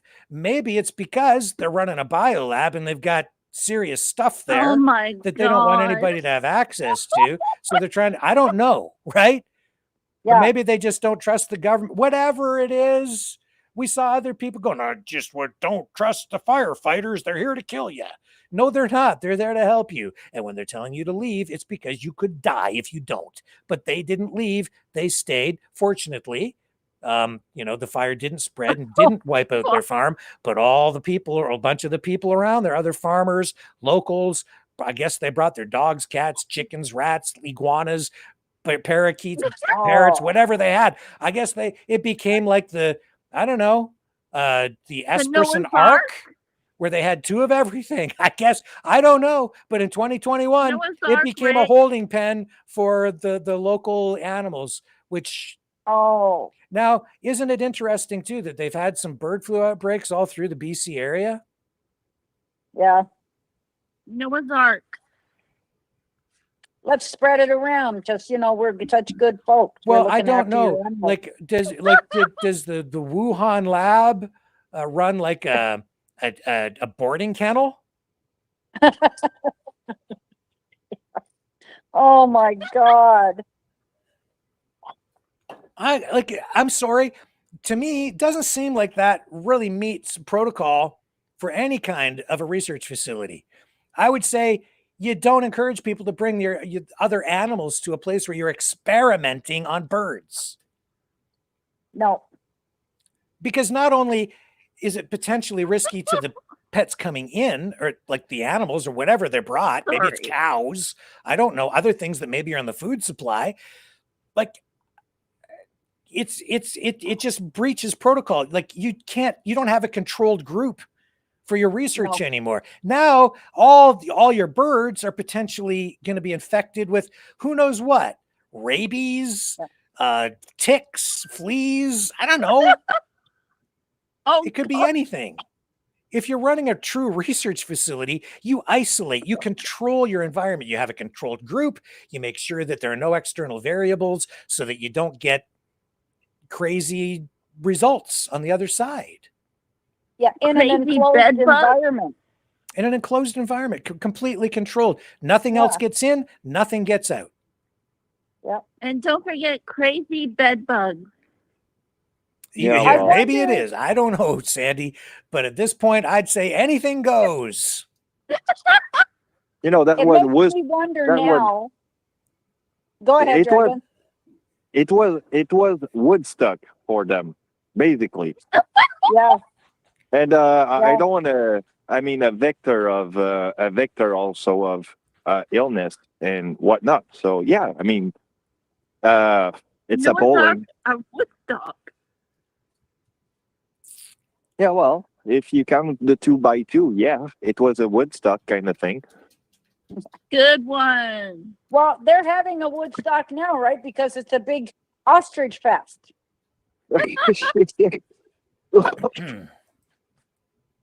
Yeah. You know? And how many of these farmers had cattle that went to that farm that are now, like Rick is saying, on the food chain? Now, here's another element to this. We're talking about the political side of it, right? So yes, sir. RFK Jr. writes that letter to the CFIA, which we showed you. It's made headlines. It's complicated things, let's say that, diplomatically and politically out there, and has positioned RFK Jr. as something of a warrior, if you will, within his political base. Have they answered him yet? I don't know, Sandy, but this is, as I said last night, I think it was highly inappropriate for RFK Jr. to issue that letter publicly, okay? Because because it injects politics into an already volatile situation. And it emboldens the protest. It exacerbates things. If you truly want, in his letter, as he said, to collaborate with the Canadian government and the CFIA on research at this facility, if it was truly just about the science, the normal protocol would be for like a researcher or a scientist or a public health official like RFK Jr. now, who runs HHS in the United States, to send a letter privately to address the science and to suggest that maybe we could work on something together. But he didn't do that. No. He issued this, he sent the letter, then sent the copy of the letter to the protesters so they could post it on social media to politicize everything, which brings more people out, because now they've got the backing of RFK Jr., who is saying they don't want the birds culled because he's taking this position, which then puts anybody that goes out to the site, more people going out there. It just amplifies the whole protest, right? It puts more people at risk when it's RFK Jr.'s job to keep people safe and hopefully work with governments to keep people calm down, not escalate things, de-escalate things so that things can be dealt with on a rational basis, right? No, this inflames everything. He should resign. Now, not only did he should resign because he's putting people at risk, not just people in Canada, not just those protesters. He's putting people in the United States at risk, because if the bird flu spreads outside that farm, right, then they can spread back to the U.S. and they've already got a problem down there. And his call for the call, it's gonna go everywhere. Yeah, the call. He's saying, don't call those ostriches. We're against that. Well, he's saying that about this in Canada. He's saying he's allowing massive culls to take place even today in the US, where you're seeing millions of chickens continue to be culled because of bird flu outbreaks. The policy has not changed since Trump has come into office.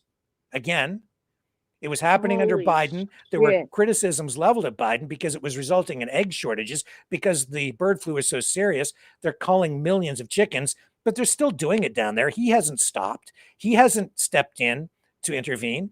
They've cut the funding for research on the US side for both the NIH and the CDC.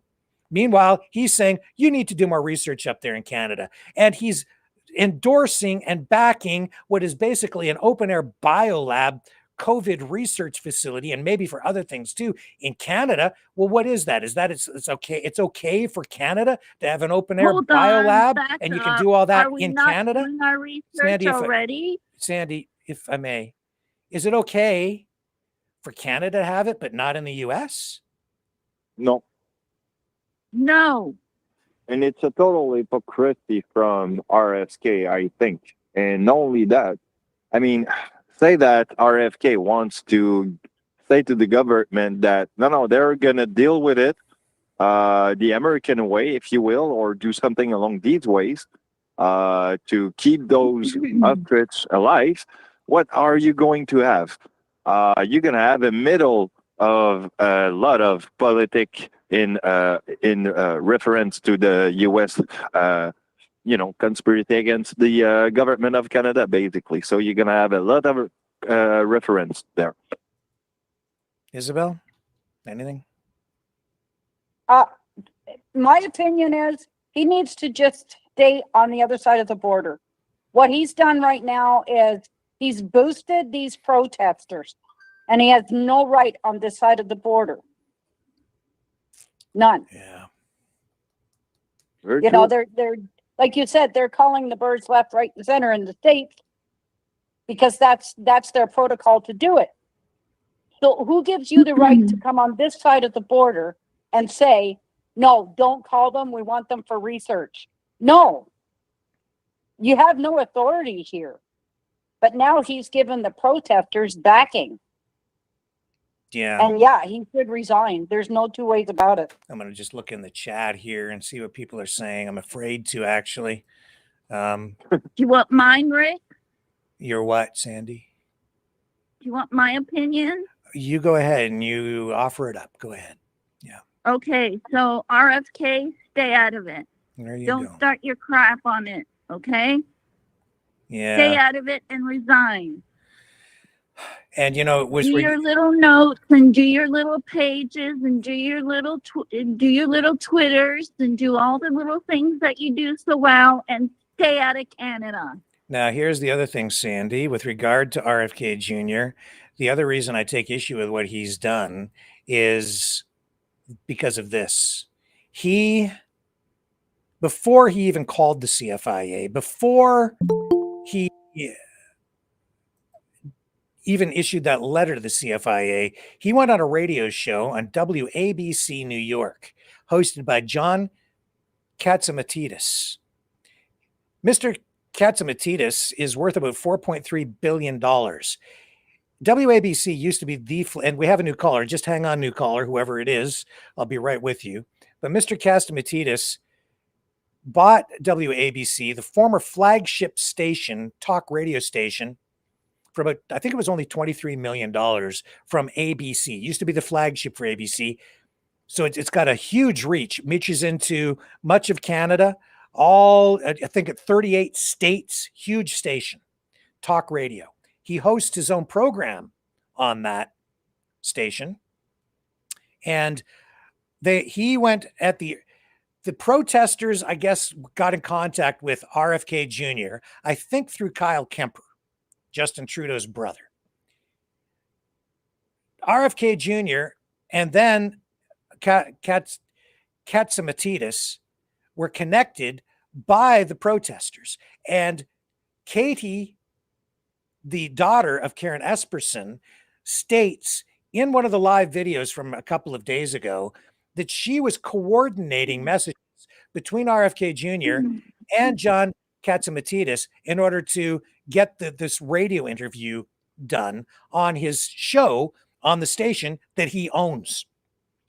So this billionaire does the interview with RFK Jr. On that show. RFK Jr. says that he's horrified by what's going on at the farm and says that he doesn't want the birds called. This is before he speaks to the CFIA or the Canadian government to get the full story. He's already taken a position on this and states so on that show. Now, I did a little bit. Now, then later, RFK, just a couple of days ago, issues that letter to the CFIA after finally phoning the Canadian government to find out what the Canadian government position is on it. But clearly it doesn't matter because he's already made up his mind on this and has stated before that he would rather see chickens just die and not do anything about it to euthanize them or cull them. Just let them all die, which is inhumane, considered inhumane, but that's another issue. RFK Jr. on this guy's show. Now, here's the thing. You want to talk about politics? The political element to all of this is it's an anti-government protest. We also know that we've got the 51st state stuff going on. John Katzimatidis is a Trump supporter. He donated heavily to the Trump campaign. Don't forget Tariffs. Okay, Sandy. So he donated to the Trump campaign. And now you've got RFK, and he's generally viewed, well, he has donated to Democrats. He's largely a Republican supporter, and he's a big Trump guy, right? And now you've got RFK Jr. on his program. They're talking about this politically charged public health issue on this huge U.S. station at a time when we've got this 51st state stuff going on. In particular, this whole Alberta separatism issue bubbling to the surface and, boiling over, frankly. Now, here's the kicker to the whole thing. You think this isn't political? Wow. What else is John Katzimatidis into? What else does he own? He owns United Refining Company. It is a big oil refinery in Pennsylvania. Do you know where the crude oil for that refinery comes from? Most of it? Oh, you guessed it. Line 10, direct connection back to Alberta. And where does he have an office? Calgary. What have I been saying about all this stuff with all this political stuff and the separatism and the separatists and what happened with the Freedom Convoy? And you start connecting the dots, and suddenly now you've got multiple links all the way back to the White House and Trump and Alberta and big oil money. Are you starting to get the bigger picture and destabilizing everything? Yes, and sir. You're seeing also provincial sovereigntists at the heart of this whole protest out there on the farm. It isn't just about the birds, my friend. It's about discrediting the Canadian government. It's about challenging the authority and sovereignty of the Canadian government. By sending that letter to the CFIA, RFK Jr. is, without a doubt, that is an affront, a challenge to Canadian sovereignty, because RFK Jr. has no jurisdiction up here. I mean, you can try to, I guess, has any other country, any other health official from Mexico, from England, from Venezuela, from France, any G7 country, any banana republic, anywhere has El Salvador sent a note to the Canadian government saying, we don't think you should call those birds? No, that letter from RFK Jr. is a direct affront and challenge to the authority of the CFIA and the very sovereignty of the Canadian government. It's a challenge to the existence of our country. That's what that really represents. It's just another shot fired in this skirmish or battle in whatever kind of war this is that we're currently fighting. Make no mistake, ladies and gentlemen, this is a political battle out on that farm, and that's where the front line of this whole battle is being fought. And Mr. Katzimatidis has been dragged into the middle of it by these protesters because he's connected to Trump, connected to the White House. He is an instrument of Republican right-wing political discourse. He is a vehicle for all of that, and they've utilized his platform on the U.S. side of the border to politicize a public health issue. It's not about the science. If it was just about, I mean, they can acknowledge it on these programs, but you go look. He's not just any radio host. He's a billionaire who bought what was the flagship station of WABC, a massive, super powerful radio station that reaches 38 states to spread this message about how the Canadian government is corrupt and authoritarian and totalitarian and how this is a prime example of government overreach. And when you listen to the interview, they don't tell you the whole story on that station. They only tell you the whole, it's poor Sarah got shot, and these are all basically pets, and the government of Canada doesn't want to listen to the science. This is the narrative that's spun up on that radio station. This is what's going on. Yeah, and the CFIA is just a bunch of murderers, and we need to straighten Canada out. Right. No, it's not that simple, folks. Absolutely. It's not like that at all. Absolutely. And you know who's talking about that? All the good, all your favorite. Somebody just called in. I think we got a new caller. Who was that? Do you guys want some information about that farm? Depends on what it is. If it's all right, valid, so we have a group of. Well, who's first of all? Identify yourself, please. I would prefer to stay anonymous. No, I need a name, or I'm going to cut you off because I'm not going to let a not. Well, you go ahead, but if you get out of line, I will cut you off. No, fair enough. No, we have a group of people that's researching the backstory of what these farmers are claiming to the public and in court. Okay, so they said that they had in court under the court file, under number 86, it states that they were relying on this company called Australian Bioscience Inc., which depended on all these thousands of eggs for their study. So we looked into that. Yeah, in Alberta. Yeah. So Strudio doesn't have a lab. They don't exist other than on paper. Yeah. The lab that they had that did any work does not exist anymore, and it actually is a brand new building in Sherbrooke, which is a multi-use lab that anybody can go and rent a lab, like a part of the facility. You can go in and rent it and do some research. The other thing too is we try to correlate to see if they had any connections with the doctor from Dr. Tsukamoto, and there is none. Dr. Tsukamoto has his own farm in Japan with 500 plus ostriches that are strictly bred for scientific studies for any kind of antibodies for COVID or any other thing like that, and other multiple different issues. Right. Now, they said they worked with, Immune Biosciences. We looked them up as well, and they pretty much, it goes to the same place in Sherbrooke, a rental unit place where you can rent a lab. So a lot of their backstory just doesn't jive. We found out that they were seeking $3 million in 2019 to create a processing facility because they were growing too many birds. They sold 6 birds to another farm locally, and they ended up having, I think it was over 500 birds at one point, and a bunch died.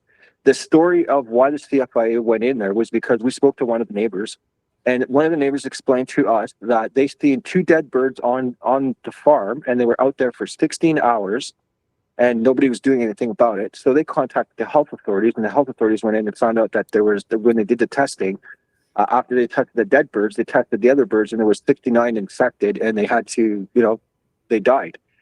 So there's a lot of backstory to that just doesn't jive.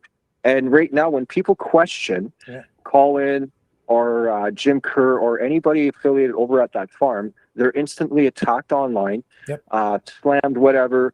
Colin threatened an individual just for simply asking a question about the Australian Biosciences and anything to prove they're lying about that doctor. They're lying about the funding. We found out that the funding for $13 million was strictly for another company that just does strict poultry research on eggs, not anything to do with the ostriches.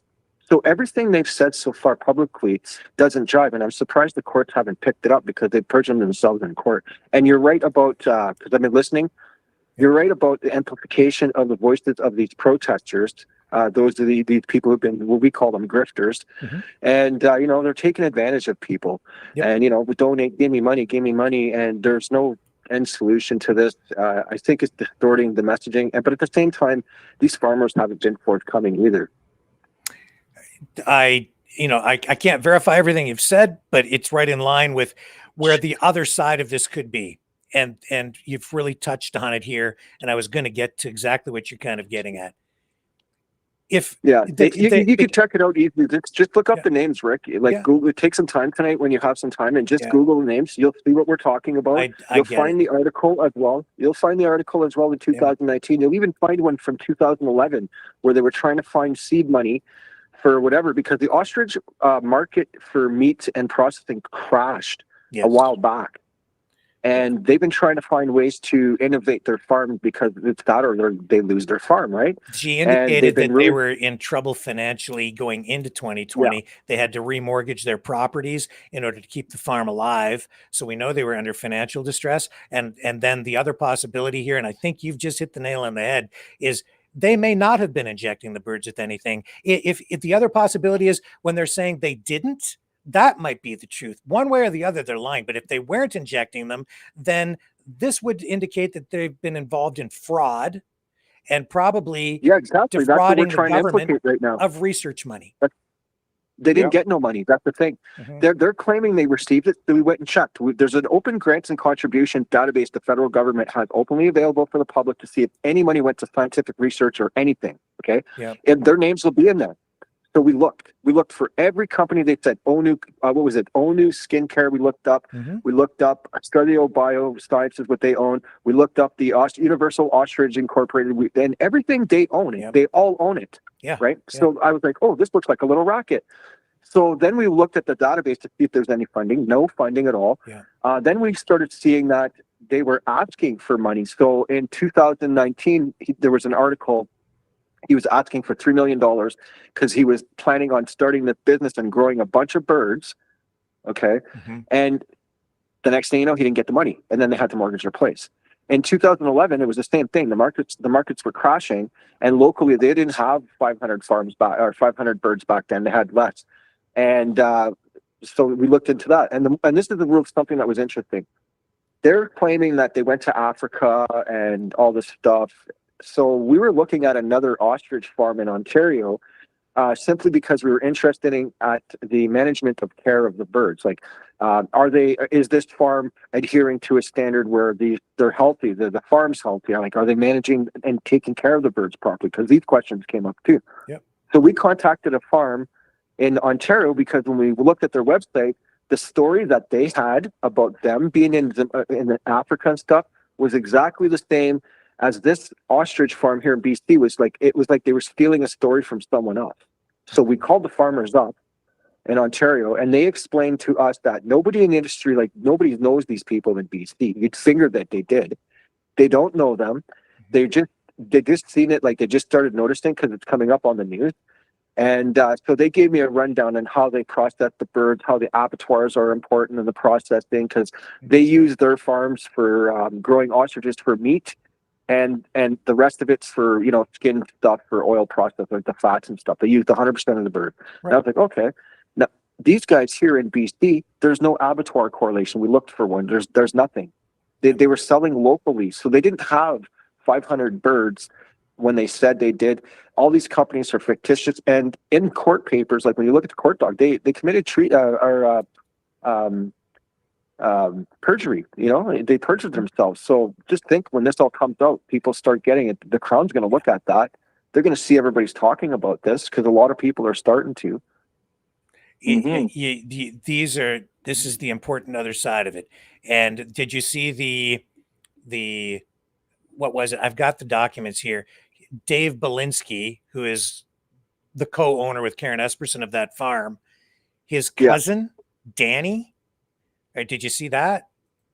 Oh yeah, about him and the securities fraud and stuff. Yes, yeah. That was another ostrich farm Was it Ostrich? I didn't want to talk about that tonight, really, because it's not Dave, it's the cousin, but it seems to be connected because it's another ostrich farm. They were misrepresenting the what the farm was as an investment opportunity to exactly. A lot of people who put, in some cases, their life savings into their operation. When it was misrepresented, it was a high risk thing, and they lost millions of dollars. It was like $20 million lost, and some people lost everything. So the people involved prohibited from trading in securities now. And Danny Belinsky, the cousin of Dave, was involved with this ostrich farm. And I haven't been able to determine, and maybe you know more, about exactly what that ostrich farm operation was about. But there's something shady stuff was going on there. Well, there's we sourced out who they sold a couple birds to locally. They sold 6 birds to a farm. I think it was called the Schwanks. Yep, I mentioned that earlier in the broadcast. In what was it, White Cove Valley? I think it was. Yeah, something like that. Yeah. Whitecroft Valley, 300 kilometers away. That's exactly. Yeah. Yeah, no, I figured I'd share that with you guys because there's a group of us, and we want no affiliation with Colin or Jim Kerr or any of them. Like, there's some good people that are there right now supporting it. Yep. And our stance is that we support saving any animal. We support saving the livelihoods of farmers. But when you're an activist, at least have some ethics and just tell the truth. When you're asking for someone for help, don't lie about it. Be forthcoming about it. And this whole story just stinks to us. You know what I mean? So I wanted to come on here and share that with you guys. I got to go, and I appreciate what you guys are doing. So thank you for that as well. Thank you for keeping it straight, and call back. Great call, and really appreciate you sharing that with us tonight. Hey, no problem. Have a good day. All right. Thanks. All right. Wow. And with that, guys, I think that we're probably close to the end of the broadcast. So why don't we go around the horn and get some final thoughts? Why don't we start with you tonight, Dragon? Well, if you want me to go first, just be careful, guys, because, there's a saying, journalism don't always fit with the reality. So just be careful, because we need to look into that, and that's what we're doing here. So you know what, guys? Keep looking up. Okay, and Isabel. Yeah, this has really opened my eyeballs to the point that I don't think they can close tonight, but it's amazing. It's amazing. You do such great work, and you've got people like that last caller. It's like, so we're not the only ones investigating this. So this is going to blow up sky high. Mm-hmm. And I thank you for that, Rick. I thank that caller for calling in, and I'm glad I didn't cut him off. So I don't know what else to say. Thank you to him. Thank you to you guys for joining on the conversation tonight. And Sandy Sunshine, you didn't get to share your message of sunshine the other night, but you're here now. So give us something sunshiny to take away from tonight's broadcast. Lift us up. Rick, Isabella, Dragon, John, and caller. Do homework, keep faith, keep Canada growing, strong and safe. Read labels, check the date before you buy. Okay. Yeah, don't drink any sour milk or eat any expired hot dogs. Even though you can, I think the irradiated hot dogs you buy these days will stay fresh for years. Always check that. It'll blow your mind. That's right. Glow in the dark. Oh my. Have a blessed Sunday. Yes, thank you, Sandy, very much. And I don't know, Dragon, why don't you pick the song tonight to close out the program? Well, I always love the orangutan song because it's been a while. Orange orangutan? Okay. Yeah. All right. Well, we'll leave you with that then tonight, folks. This is This is our tribute to Donald Trump, the man who wants to make us the 51st state. Mhm. I'll see everybody back here tomorrow night, 7 p.m. Eastern on the Flip side. Flip side.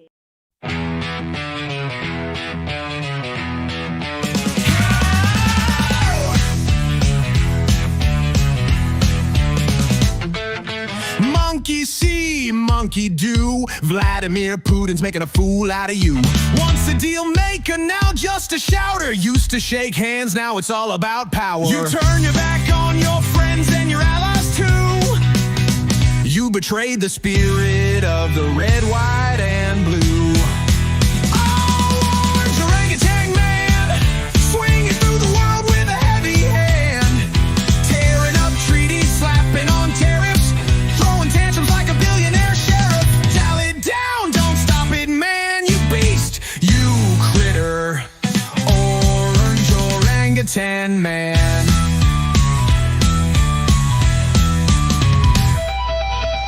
Donald Trump 1.0 had a plan. Now Donald J. Trump 2.0's a wrecking man. Used to make deals, now you just sneer. Ruling through fear, grinning ear to ear. Canada's not for sale, Greenland ain't yours. Gaza's not a playground, quit making wars. Bluffing and puffing with a wig on tight. Acting like a boss, but you lost the fight. The art of the deal, man, that ship sunk. Now it's all about rage and a nuclear funk.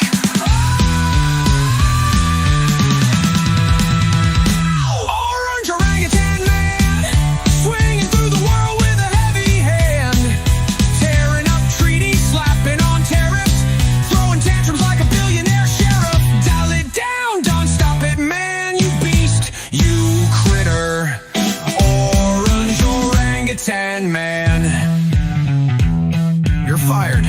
No, you're just bananas.